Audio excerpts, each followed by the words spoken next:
কিন্তু এক কবে কাউন্টিং হয়, এখান থেকে গিয়ে ওইখানে যাবে, আবার এইখানে ফিরে আসলে পরে তবে 1 কাউন্টিং হবে। কি বললাম?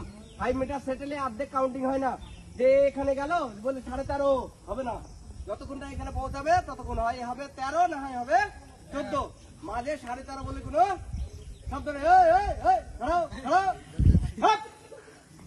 চলো, বুঝতে পারছো? বুঝতে পারছো পাটি?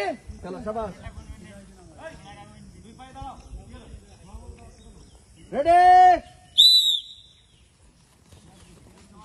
কাউন্টিং করো, কাউন্টিং করো, জোরে জোরে কাউন্টিং করো। শাবাশ শাবাশ শাবাশ শাবাশ শাবাশ শাবাশ, কাউন্টিং করো, কাউন্টিং করো, মানুষের দাঁত হয়ে গেছে মনে হচ্ছে। কাউন্টিং করো,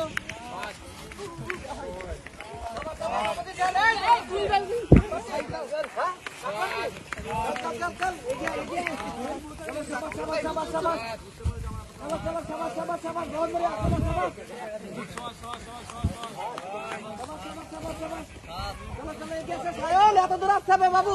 চলো শাবাশ শাবাশ শাবাশ, চলো চলো চলো, ভেরি গুড। তালি মারো, তালি মারো, আওয়াজ দাও, তালি মারো, আওয়াজ দাও। শাবাশ শাবাশ শাবাশ, চলো